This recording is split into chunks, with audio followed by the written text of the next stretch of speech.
Oh, so close.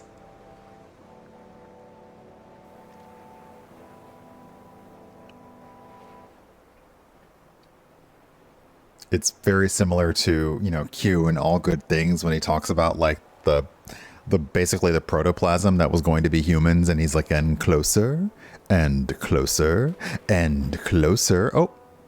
Oh, they didn't do it. Oh, wait, what are you?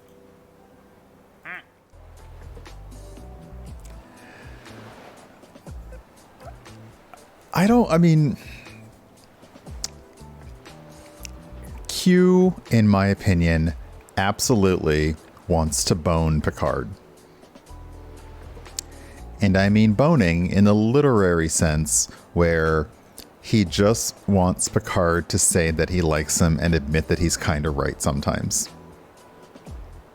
But also bone him.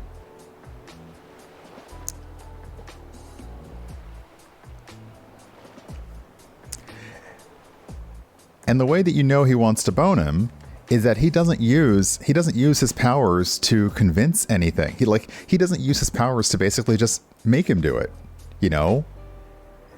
Which I do find funny is Q has never used his powers to just force people to do stuff, with the exception of giving Data the ability to laugh for a second. He's never used his powers to influence minds, and I'm guessing because he probably finds that boring. Like, it's more fun to play with people and see what they do versus just making them do what you want. Although I'm sure that he had a youthful state where he did make everybody do what he wanted, and he was like, okay, this is boring. But yeah, he absolutely does. He wants the crew, and Picard especially, to admit that we're friends, admit that you like me, and admit that sometimes I'm kind of right. And then we can bone.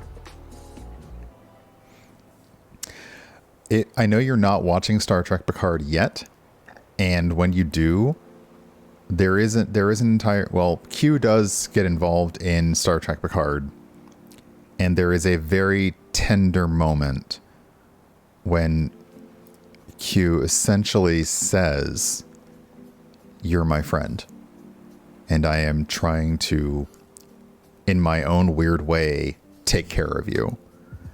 And it is very emotionally compromising to the tear ducts. But yeah, Q is that friend that does not Q is that friend that a lot of friend groups have, that doesn't understand how to be friends, but really, really wants to be friends. And sometimes you can take that person aside and you can say too much, dial it down. And sometimes you can't, and then you just get annoyed every time that person shows up. And that is what Q really comes across as to me, is like, he doesn't understand how to engage with people, and he keeps trying, and people are just like, okay, oh fuck, it's him again.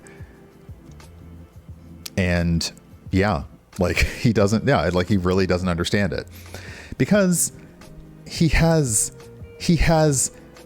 expanded perceptions and senses and abilities. Essentially, when you're somebody who can see and know all the secrets of the universe, something as simple as, wait, how do you make friends, has got to be unfathomable to you, and also infinitely frustrating.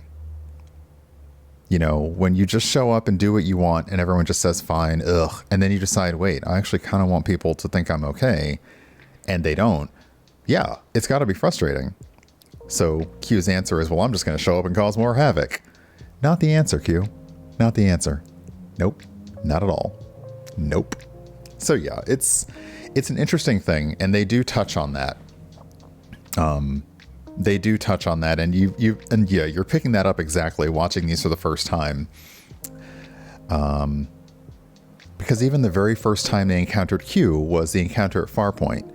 And the entire time Q is saying, hey, this entire starbase, or I don't know what it was. It wasn't really a starbase.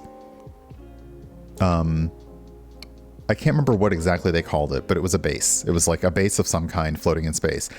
The entire time Q is sitting there like, hey, this base, is actually like a captured alien. And I'm not going to tell you that, but I want you to figure it out.